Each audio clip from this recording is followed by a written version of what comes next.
Hello everyone, welcome to at maths with Dubey. जैसा कि आपको पता होगा, अभी तक इस चैनल पे सिर्फ क्लास 10th का ही मैथमेटिक्स का वीडियो आता था, लेकिन अब से क्लास 9th का भी वीडियो आएगा। सपोर्ट बनाए रखिएगा। क्लास 10th में हमने 4-5 चैप्टर कवर कर लिए हैं। उसके क्वेश्चंस जो हैं एक्सरसाइज, वो भी बहुत जल्द वीडियो पे आ जाएंगे। तो आप मेक श्योर करिएगा कि चैनल को लाइक, सब्सक्राइब और शेयर करना ना भूलें, क्योंकि आपका सपोर्ट मेरे लिए बहुत ज़्यादा इंपॉर्टेंट है। हम अपना चैप्टर शुरू करते हैं। पार्ट सेकेंड, इरेशनल नंबर क्या होता है, जिसको अपन पी अपॉन क्यू के फॉर्म में ना लिख पाएँ। पी क्यू यहाँ से इंटीजर्स हो और Q does not equal to 0 होना चाहिए। रेशनल नंबर में क्या था, पी अपॉन क्यू के फॉर्म में होना चाहिए, पी क्यू इंटीजर्स होना चाहिए और Q does not equal to 0। लेकिन यहाँ पे अलग है, यहाँ पे पी अपॉन क्यू के फॉर्म में ना हो, ये बात का ध्यान देना पड़ता है। एग्जाम्पल जैसे यहाँ पे लिया मैंने, पाई 22/7 √3 √4 √6। तो यहाँ से अगर हम देखें कि पाई की वैल्यू तो होती है 22/7, अप्रॉक्सीमेट वैल्यू होती है, बस ये ध्यान देना रहता है। ये पाई की एग्जैक्ट वैल्यू नहीं है, अप्रॉक्सीमेट वैल्यू है। तो पाई का एग्जैक्ट वैल्यू क्या होता है, 3.14159265, ऐसा करके कुछ होता है। यहाँ पे पाई की एग्जैक्ट वैल्यू लिख रही है ना। तो एक चीज़ हमको दिखने में आ रहा है कि जो यहाँ पे पॉइंट के राइट साइड में जो नंबर लिखे हैं ना, वो कोई भी रिपीट नहीं हो रहा है ना। मीन्स एक तो ये टर्मिनेट नहीं हो रहा है, दूसरा ये रिपीट भी नहीं कर रहा है। तो इसको हम क्या बोल सकते हैं, किस टाइप का नंबर है ये, नॉन टर्मिनेटिंग और नॉन रिपीटिंग नंबर्स हैं। तो अगर इरेशनल नंबर के बारे में पूछेगा कैसे नंबर होंगे, तो वो नॉन टर्मिनेटिंग और नॉन रिपीटिंग नंबर होते हैं। ये हमको यहाँ से समझ में आती है। लेकिन तो इसका मतलब ये क्या हो जाएगा, इरेशनल है। 22/7 रेशनल है कि इरेशनल, कंडीशन अप्लाई करो, पी अपॉन क्यू के फॉर्म में नहीं होना चाहिए, लेकिन यहाँ पे लिखा है पी क्यू इंटीजर्स है, Q does not equal to, ये भी कंडीशन।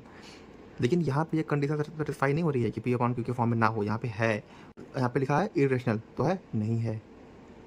√3 की वैल्यू क्या होती है, यहाँ पे √3 की वैल्यू दिया गया है 1.7320508480 करके है। तो ध्यान ये देना है कि यहाँ पे भी जो नंबर है ना, वो नॉन टर्मिनेटिंग है और नॉन रिपीटिंग है, क्योंकि नंबर कोई भी यहाँ पे रिपीट भी नहीं कर रहा है और टर्मिनेट भी नहीं हो रहा है। तो ये क्या है, ये भी हमारा इरेशनल है।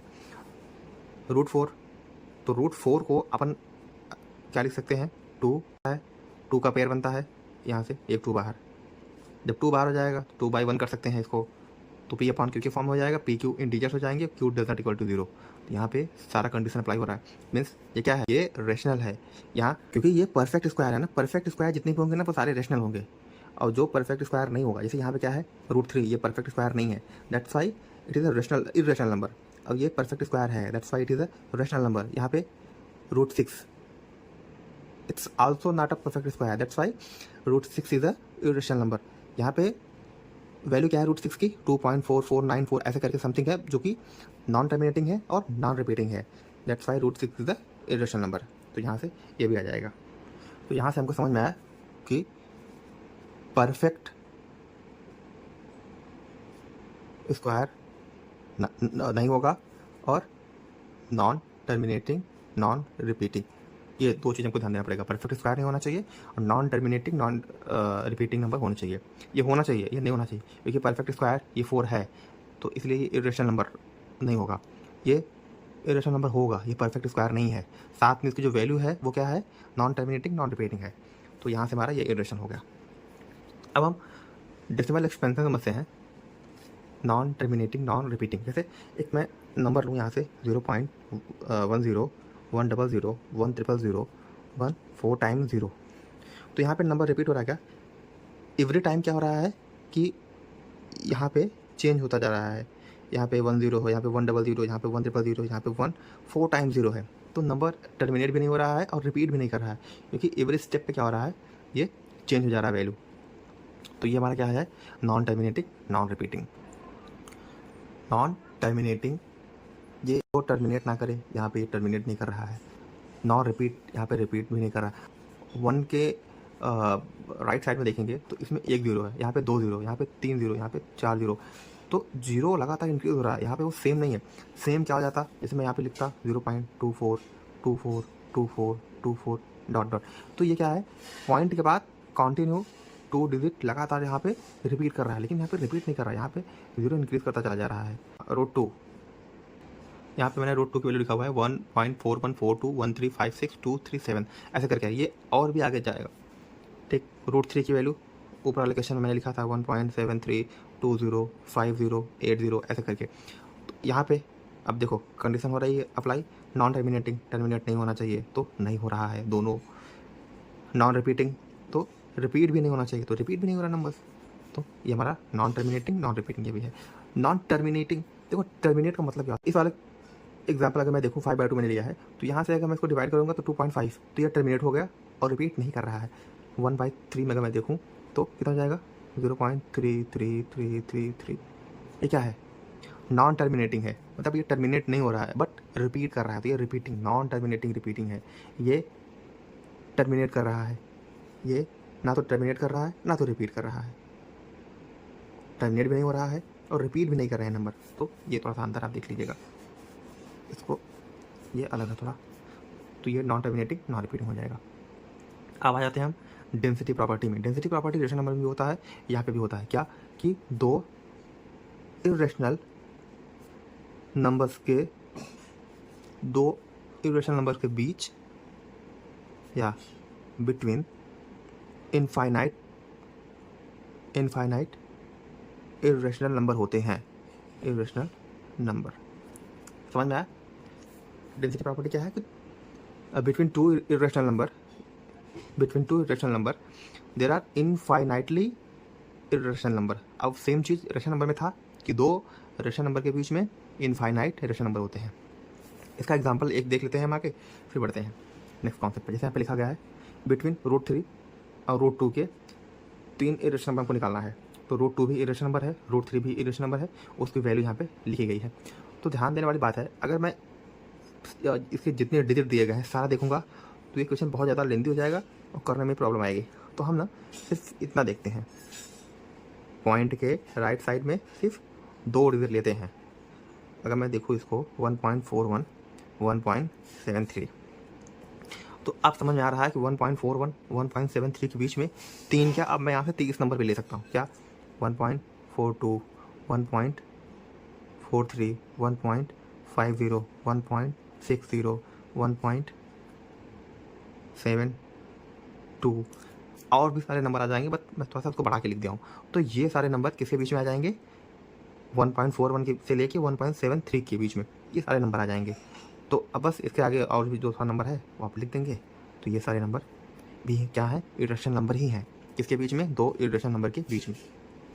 सपोज करो अगर हमको वैल्यू थोड़ी सी, मतलब जो इरेशनल नंबर का जो नंबर था यहाँ पे 3, अगर यहाँ पे 300 होता तो बस कुछ नहीं, यहाँ पे करते क्या, जैसे यहाँ पे 1.41 लिया था हमने, तो बस इसको थोड़ा सा बढ़ा देते, 1.414 कर देते, यहाँ से 1.732 कर देते। अब इसके बीच में जितने नंबर आ जाएंगे, जैसे 1.414 से लेके तो 1.415 यहाँ से नंबर स्टार्ट होंगे 1.731 यहाँ तक, ये सारे नंबर इसके बीच में आ जाएंगे। ठीक, ये सारे नंबर इसके बीच में आ जाएंगे। तो इस तरह का क्वेश्चन अगर रहेगा आपके पास कि आपके पास 2 नंबर दिए रहेंगे इरेशनल के, उसके बीच में जो भी दिया रहेगा क्वेश्चन में 10 5 इरेशनल नंबर निकालने के लिए, तो सेम मेथड आप अप्लाई कर सकते हैं। अब हम अपने नेक्स्ट कॉन्सेप्ट पे आ जाते हैं। अब ये हमारा नेक्स्ट कॉन्सेप्ट है लोकेटिंग ऑन नंबर लाइन्स, कि अगर हमको इरेशनल नंबर को, जैसे ये है ना,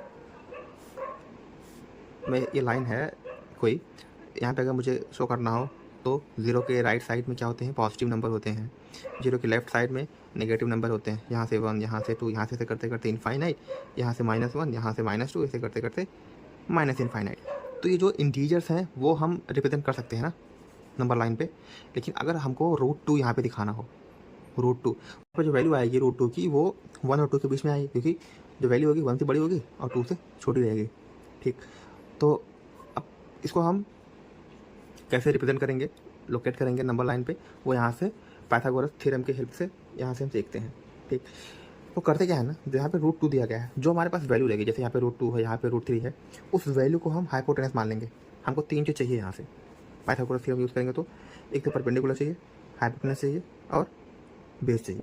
जो वैल्यू रहेगी हम उसको क्या ले लेंगे, हाइपोटेनस, और बेस को एवरी क्वेश्चन में हमको 1 लेट कर लेना है। अब यहाँ से अप्लाई करो, ये 90 डिग्री है, ये समझो हमारा एंगल है, तो एंगल के सामने वाला जो साइड रहता है, एंगल के सामने वाला वो क्या होता है हमारा, परपेंडिकुलर। समझो ट्रायंगल है ABC, तो एंगल के सामने वाला जो रहता साइड वो हमारा परपेंडिकुलर, तो परपेंडिकुलर हमको नहीं पता, लिख लिया 1, हाइपोटेनस √2, बेस 1।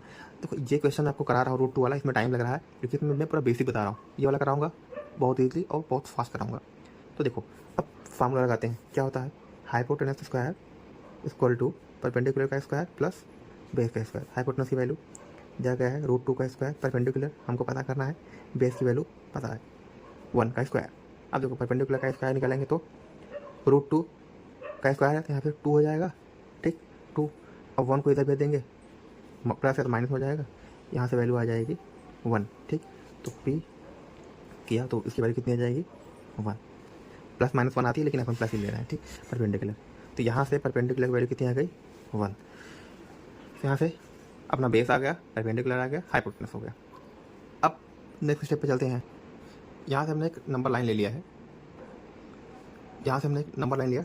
अब उसी पे एक पॉइंट लेते हैं ओ, और यहाँ से मार्किंग करते हैं।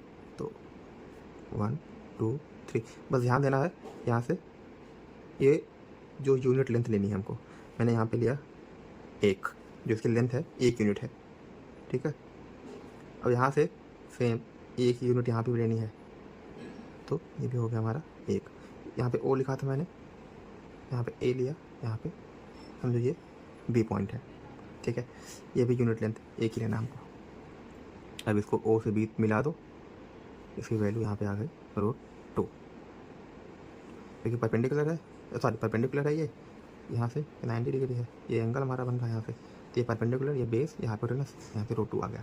अब करेंगे क्या, बस कंपास लो, यहाँ पे कंपास रखो यहाँ पे, फिर यहाँ से इसकी लेंथ मेजर कर लो कंपास से। जैसे मैंने एक कंपास यहाँ पे रखा, अब फिर जो दूसरा उसका रहेगा हेड, उसको यहाँ पे रखेंगे, इसकी लेंथ मेजर करके, और फिर यहीं से इस पर कट लगा दो। उसका मेजर लेंथ किया, मेजर करने के बाद फिर ऐसे कट लगा दो। उसका एक स्टैंड ये रहेगा ये 0 पे, फिर करने के बाद कट लगाओ, समझो कि यहाँ पे कट लग रहा है ना, यहाँ पे। अब बस अब यहाँ से ऐसे करके हमको ड्रॉ करनी है, ठीक। यहाँ से ड्रॉ किया तो जो ये पॉइंट आया ना, ये होगा हमारा √2। एक बार फिर से बता दे रहा हूँ, हमारे पास क्वेश्चन दिया गया है कि √2 को लोकेट करना है नंबर लाइन पे, ये इरेशनल नंबर है, ठीक। तो 2 नंबर दिया गया है रूट में, इसी को हम ले लेंगे हाइपोटेनस, बेस हमको 1 लेना है, बेस हम 1 ले लिए, और जो परपेंडिकुलर होगा, अब यहाँ से पाइथागोरस थ्योरम यूज़ करके हम उसको निकाल लिए, इसकी वैल्यू आ गई हमारी 1, ठीक। उसके बाद नंबर लाइन पे हम 0 1 2 करके ऐसे नंबर डिनोट कर दिए। बस ध्यान देना यह है कि जो यहाँ पे लेंथ लेंगे ना, ये यूनिट लेंथ लेंगे, जैसे कि मैंने यहाँ पे 1 ले लिया है, फिर परपेंडिकुलर मैंने ले लिया 1 यूनिट लेंथ का, फिर ओ को बी से मिला दिया, ये हमारा वैल्यू आ गई √2। कैसे निकालना, अगर ये भी जानना है तो परपेंडिकुलर का स्क्वायर कर दो, बेस का स्क्वायर करके हाइपोटेनस का स्क्वायर कर दो, वैल्यू रखो √2 आ गई, ठीक। कंपास की हेल्प से 0 से बी तक की लेंथ को आप माप लो, मापने के बाद फिर यहाँ पे कट कर दो इस लाइन पे, जहाँ पे ये लाइन आके कट होती है, फिर वहीं से यहाँ पे हमको ऐसे ड्रॉ कर देना है, फिर यही वाला पॉइंट जो होता हमारा √2, यहाँ से √2 को हम नंबर लाइन पे दिखा दिए। ये क्वेश्चन समझते हैं, जल्दी आ जाएगा। देखो √3 है ना, इसको अपन ले लेते हैं हाइपोटेनस, बेस को बताया था मैंने 1 लेना है, परपेंडिकुलर निकालना है, तो ये बनाया ABC, ये हमारा एंगल 90, ये बेस इसके सामने ये है तो परपेंडिकुलर हो जाएगा, तो परपेंडिकुलर की वैल्यू हमको पता करनी है, ये P, ये बेस की वैल्यू 1, हाइपोटेनस की वैल्यू √3, बस लगाओ परपेंडिकुलर का स्क्वायर प्लस बेस का स्क्वायर इक्वल टू हाइपोटेनस का स्क्वायर। परपेंडिकुलर की वैल्यू को फाइंड आउट करनी है, बेस की वैल्यू दी गई है, हाइपोटेनस दिया गया है, बस सॉल्व करो, पी स्क्वायर, ये 1 उधर जाएगा, ये वैल्यू √3 है तो ये 3 हो जाएगा, ये -1, यहाँ से पी की वैल्यू आ जाएगी रूट में 2, ओके। अब भाई लाइन ड्रॉ कर लो, नंबर लाइन, यहाँ से मैंने एक पॉइंट लिया, ये 0 हो गया, लेंथ ये मतलब 1 2 3 ऐसे कर दिया। देखो ये यहाँ पे मैंने ले लिया है 1, इसको मैं बेस लेता हूँ, ठीक है, बेस ले लिया 1, परपेंडिकुलर, ये यहाँ पे नंबर लाइन पे परपेंडिकुलर ड्रॉ कर दिया, उसकी वैल्यू मैंने ले लिया कितनी, परपेंडिकुलर वैल्यू कितनी हो जाएगी 1, लेना 1 ही है, यूनिट लेंथ ही लेनी है यहाँ पे, बस इसको मिला दो, मिलाया, इसको भी कर लो, इसको ए कर दो, इसकी वैल्यू कितनी आ जाएगी, परपेंडिकुलर का स्क्वायर बेस का स्क्वायर इक्वल टू हाइपोटेनस का स्क्वायर, इसकी वैल्यू आ गई √2, लेकिन √2 से हमने निकाला है रूट तो हमको चाहिए नहीं, हमको चाहिए रूट 3। आगे क्या करते हैं, अब देखो यहाँ से आएगा ट्विस्ट क्वेश्चन में। अब जो हमारा हाइपोटेनस है ना, इस क्वेश्चन में हाइपोटेनस को हम ले लेंगे बेस। इसी एक चीज़ का ध्यान देना है, हाइपोटेनस को क्या लेंगे, बेस। ये हाइपोटेनस अगर हमारा बेस हो जाएगा तो इसी हाइपोटेनस पे सेम 1 यूनिट लेंथ का यहाँ से परपेंडिकुलर ड्रॉ करेंगे। क्या परपेंडिकुलर, यहाँ पे ये 90 है, ध्यान दीजिएगा, ये परपेंडिकुलर ड्रॉ किया, फिर यहाँ से मैं इसको ऐसे करके मिला दूंगा। ठीक, ये पॉइंट मान लेता हूँ कि सी है। समझ में आया, ये हाइपोटेनस क्या हो गया, बेस। ये परपेंडिकुलर मैंने 1 यूनिट लेंथ का लिया। तो अब मुझे ये हाइपोटेनस निकालना है ना, ये तो बेस चेंज हो गया था, ये परपेंडिकुलर, ये हाइपोटेनस निकालना है, निकल जाएगा, बस निकाल लो फटाक से। √2 का स्क्वायर प्लस 1 का स्क्वायर, हाइपोटेनस का स्क्वायर, ये हो जाएगा हमारा 2, ये +1, ये हाइपोटेनस। यहाँ से हाइपोटेनस की वैल्यू आ जाएगी √3, तो इसको मैं ले लिया √3। अब कंपास निकालो, ओसी की लेंथ मेजर करो। ओसी की लेंथ मेजर करने के बाद कहाँ पे, जो आप लेंथ मेजर करोगे वो मेजर करने के बाद यहाँ पे कट कर दो इस लाइन पे। तो कुछ यहाँ पे मान लो कट हुआ, फिर यहाँ से ऐसे करके ये ड्रॉ कर दो। ठीक, यहाँ पे यही हमारा हो जाएगा √3। बेसिकली ऐसे क्वेश्चन में करना क्या है, जो दिया रहेगा उसको अपन हाइपोटेनस ले लेंगे, इसको बेस को ले लेंगे 1, परपेंडिकुलर यहाँ से निकाल लेंगे जैसे यहाँ पे किया था। अब अगर मान लो उसके हेल्प से ना आया तो बस हाइपोटेनस को बना लेंगे बेस। बेस बनाने के बाद परपेंडिकुलर को 1 लेंगे, यहाँ से वहाँ निकल के आ जाएगी हाइपोटेनस नया वाला, और फिर कंपास की हेल्प से ओसी को मेजर कर लेंगे, जितना लेंथ यहाँ पे रहेगा नंबर लाइन पे वहाँ पे कट कर देंगे, बस फिर सी को यहाँ से यहाँ पे ड्रॉप कर दो, यही हमारा हो जाएगा √3। यहाँ से मैंने √2 बता दिया, √3, ऐसे ही √5, √6, अब जो भी रहेगा आप निकाल सकते हैं, जितने भी इरेशनल नंबर है उसको आप नंबर लाइन पे यहाँ पे डिनोट कर सकते हैं। अब हम नेक्स्ट कॉन्सेप्ट पे बढ़ते हैं, अपने स्क्वायर रूट स्पाइरल पे। देखो यहाँ पे करते क्या, पहले हम हाइपोटेनस लेते हैं √2, सॉरी हाइपोटेनस पहले नहीं, पहले मैं लेता हूँ बेस, ये गलत हो गया। यहाँ से मैं लेता हूँ बेस पहले 1 और परपेंडिकुलर लेता हूँ 1। जैसे ये है एक नंबर लाइन, मैं सिर्फ ऐसे पेन की हेल्प से ही बना रहा हूँ, आप चाहे तो स्केल वगैरह का यूज़ कर सकते हैं, थोड़ा अच्छा दिखने में बनेगा। यहाँ पे 0, यहाँ पे 1, यहाँ पे 2, 3 ऐसे होता है। ये पॉजिटिव साइड है, ये नेगेटिव साइड है, 0 की साइड। बस अब ये ध्यान देना है, हमको 1 यूनिट लेंथ का लेना है बेस, और सेम परपेंडिकुलर भी हमको 1 यूनिट लेंथ का ही लेना है। ये समझ लो, ए हो गया, ये बी हो गया। अब ये मैंने मिला दिया। अगर मैं इसको निकालूंगा, जैसे मैं बताया था अभी, परपेंडिकुलर का स्क्वायर, बेस का स्क्वायर, हाइपोटेनस का स्क्वायर, यही फार्मूला की हेल्प से ये करते चले जाएंगे, बहुत ईजी है ये। बस परपेंडिकुलर का स्क्वायर, बेस का स्क्वायर, हाइपोटेनस का स्क्वायर निकाल लिया। यहाँ से जब मैं सॉल्व करूँगा तो ये निकल के आएगी वैल्यू। ठीक, तो ये हमारा √2 हो गया। √3 के बारे में क्या बताया था। अब नेक्स्ट आगे बढ़ने के लिए, अब हाइपोटेनस को बेस मान लेंगे, यहाँ पे परपेंडिकुलर ड्रॉ करेंगे 1 यूनिट लेंथ का, इसको मान लिया D। बस कुछ नहीं करना है, यहाँ से मैंने ये मिला दिया, ये हो गया परपेंडिकुलर नया वाला। ठीक, 1 लेंथ का, ये हो गया बेस, यहाँ पे हाइपोटेनस, बस निकाल लो क्या है, 1 का स्क्वायर, √2 का स्क्वायर, और ये हाइपोटेनस नया वाला 1, 2, हाइपोटेनस की वैल्यू फाइंड आउट यहाँ से हो जाएगी √3, ये √3 हो जाएगा। कुछ नहीं, क्या परपेंडिकुलर ड्रॉ करो, यहाँ बना दो E। ठीक, 1 यूनिट लेंथ का, समझ में आ रहा है ना मैं क्या कर रहा हूँ। ये ऐसे करता चला जाएगा, जो वैल्यू आएगी यहाँ पे आपको बेस, अब ये पुराना वाला हाइपोटेनस हमारा नया बेस बन जाएगा। अब बेस बना, बस यहाँ से इसको मैंने इसमें मिला दिया, ये मिला दिया। ठीक है, तो अगर इसको सॉल्व करोगे आप, बेस का स्क्वायर हो जाएगा, परपेंडिकुलर का स्क्वायर हो जाएगा, परपेंडिकुलर का स्क्वायर प्लस बेस का स्क्वायर, हाइपोटेनस का स्क्वायर, यहाँ से वैल्यू 1, यहाँ से वैल्यू 3, यहाँ से H निकल के आ गया, ये हो जाएगा 4। समझ में आया, ये कितना हो जाएगा 4।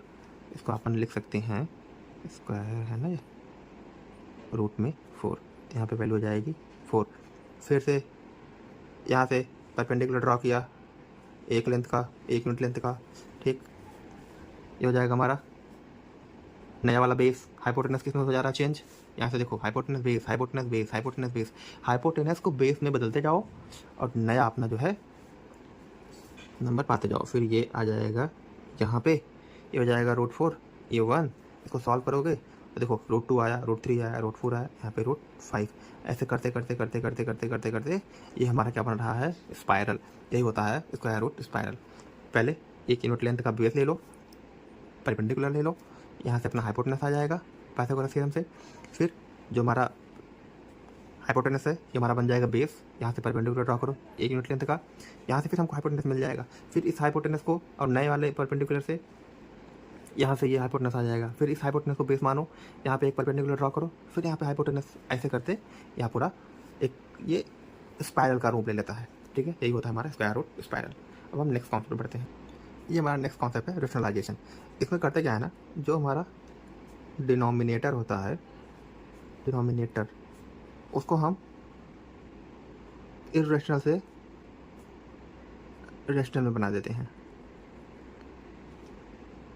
ये सिर्फ इसलिए होता है ताकि हमारा जो कैलकुलेशन है इजी हो जाए, ठीक है। जैसे मैं यहाँ पे क्वेश्चन लूँ, ये है 1/√2। अब इसको करना क्या है, जो इसका डिनोमिनेटर है ना, इसी से ऊपर और नीचे में मल्टीप्लिकेशन करना होता है। देखो ऊपर भी √2 का मल्टीप्लिकेशन, नीचे भी √2 का मल्टीप्लिकेशन। ये क्या हो गया, √2/2, क्योंकि √2 का मल्टीप्लिकेशन √2 में, तो यहाँ पे 2 हो जाएगा। अच्छा, रूट का मल्टीप्लिकेशन, रूट का डिवीज़न, उसके बाद रूट का सब्सट्रैक्शन, रूट का एडिशन। अगर रूट की प्रॉपर्टी के बारे में पढ़ना है तो आप कमेंट करिएगा, मैं उसको एक लेक्चर बना के डाल दूँगा, आप देखिएगा उसको। ये हो गया एक क्वेश्चन। दूसरा लेते हैं, जैसे यहाँ पे लिखा है 1/2 + √3। बस इस वाले क्वेश्चन में ध्यान देना है हमको कि जो यहाँ पे साइन है प्लस, ऐसे क्वेश्चन में ये रूट हटाने के लिए बस ध्यान ये देना है कि प्लस का साइन या माइनस का साइन, जो भी साइन नीचे रहेगा उसके अपोजिट साइन से डिवाइड मल्टीप्लिकेशन करना है। जैसे 2 - √3 का मल्टीप्लिकेशन ऊपर, 2 - √3 का मल्टीप्लिकेशन नीचे। अब ये हो जाएगा 2 - √3। नीचे हमको एक फार्मूला बनता दिख रहा है, a + b, a - b। क्या हो जाएगा, a² - b² मीन्स a² - ये b²। तो 2 - √3 अपॉन में 2 का स्क्वायर 4, ये -3 हो जाएगा। तो 2 - √3 अपॉन में 4 - 3, ये वैल्यू आ जाएगी 2 - √3। ये हमारा क्वेश्चन है। तो हुआ क्या, डिनोमिनेटर को मैंने क्या कर दिया, अब ये क्या है 1। अगर मैं ध्यान से देखूं तो जो नीचे का क्या बोलते हैं रूट था ना, तो नीचे का रूट मैंने हटा दिया। तो मेनली क्या होता है, डिनोमिनेटर से रूट हटाने के लिए, ये रेशनलाइजेशन का लास्ट क्वेश्चन है। यहाँ पे क्वेश्चन दिया गया है, अब क्या करते हैं, इस देखो ये क्वेश्चन दिया गया है, इस क्वेश्चन में करना क्या है कि डिनोमिनेटर का जो साइन है उसके साइन का अपोजिट में हम मल्टीप्लिकेशन करते हैं न्यूमरेटर डिनोमिनेटर में। बस करना क्या है, √5 लिया, साइन माइनस था, यहाँ पे प्लस किया, √3 अपॉन में प्लस हो जाएगा, ठीक। अब देखो a + b, यहाँ पे 2 बार है ना, तो क्या हो जाएगा, a + b का होल स्क्वायर, नीचे a - b, a + b, तो a² - b², यहाँ से ये हो जाएगा। बस अब अगर आप इसको सॉल्व करना चाहें तो कर सकते हैं, कैसे, अब बस यहाँ से √5 का स्क्वायर करेंगे तो 5, ये 3 आएगा, यहाँ से a² + b² + 2, ये यहाँ पे 5 रूट में है और रूट में यहाँ पे 3 दिया गया है, अपॉन में a² - b², ये 5 - 3 हो जाएगा। बस 5 + 3 8, यहाँ पे 2 × 15, 5 - 3 2, ये हो जाएगा। अगर आप कैंसिल करना चाहे, अगर इन दोनों में 2 कॉमन लेंगे तो 2 कटने के बाद 4 प्लस रूट में 15, ये हो जाएगा। तो इसी तरीके से हमारा रेशनलाइजेशन होगा कि जो डिनोमिनेटर का साइन रहेगा उसका साइन का अपोजिट साइन से ऊपर भी मीन्स न्यूमरेटर में डिनोमिनेटर में मल्टीप्लिकेशन करना है। ये हमारा रेशनलाइजेशन है। अब छोटे मोटे जो कॉन्सेप्ट बचे हैं उसको करके ये हमारा पार्ट सेकंड यहाँ से खत्म हो जाएगा। अब हमारा है topic laws of exponent of real numbers. तो क्या क्या लॉज हैं उसको हम देख लेते हैं। यहाँ पे ए और बी हमारे रियल नंबर्स हैं और एम और एन यहाँ से देखेंगे तुम्हारे रेशनल नंबर हैं। ठीक, A B real number, M N rational number. इस यहाँ पे लिखा है ए की पावर एम, ए की पावर एन। देखो जब यहाँ पे जो बेस होता है ना, तो अगर ये सेम रहेगा तो पावर ऐड हो जाएगा मल्टीप्लिकेशन में, लेकिन डिवीज़न में क्या होता है, पावर सब्ट्रैक्ट हो जाते हैं। मल्टीप्लिकेशन में पावर ऐड होता है लेकिन डिवीज़न में पावर सब्ट्रैक्ट हो जाते हैं। यहाँ पे क्या है, यहाँ पे पावर सेम है लेकिन जो नीचे का है ना ए बी, वो दोनों अलग है। बेस, पावर का बेस देखो यहाँ पे, तो क्या हो जाएगा ए इंटू बी। अब पावर सेम है तो मैं इसको ऐसे लिख सकता हूँ। इसका मल्टीप्लिकेशन क्या, ए की पावर एम, बी की पावर एम। तो यहाँ से क्या हो जाएगा, दोनों का बेस सेम है तो डिवाइड में पावर दोनों का सेम हो जाएगा। यहाँ पे क्या है, यहाँ है अंडर रूट ए। यहाँ पे ना एन लिखा है, जैसे कभी कभी अपन देखते हैं रूट में ऐसे लिखा रहेगा 2, यहाँ पे स्क्वायर रहेगा, यहाँ पे क्यूब रहेगा, ऐसे करके लिखा रहता है। तो सेम चीज़ यहाँ पे लिखा हुआ है, रूट में ए है, यहाँ पे एन है। तो इसको कैसे लिखेंगे, ए अपॉन में एन। जैसे इसको लिखते हैं ना 2 1/2, इसको लिखते हैं 3 1/3। तो ध्यान देना है जो भी रूट का पावर रहेगा ना वो हमेशा अपॉन में आएगा। ठीक है, ए की पावर 0, इसकी वैल्यू 1 होती है।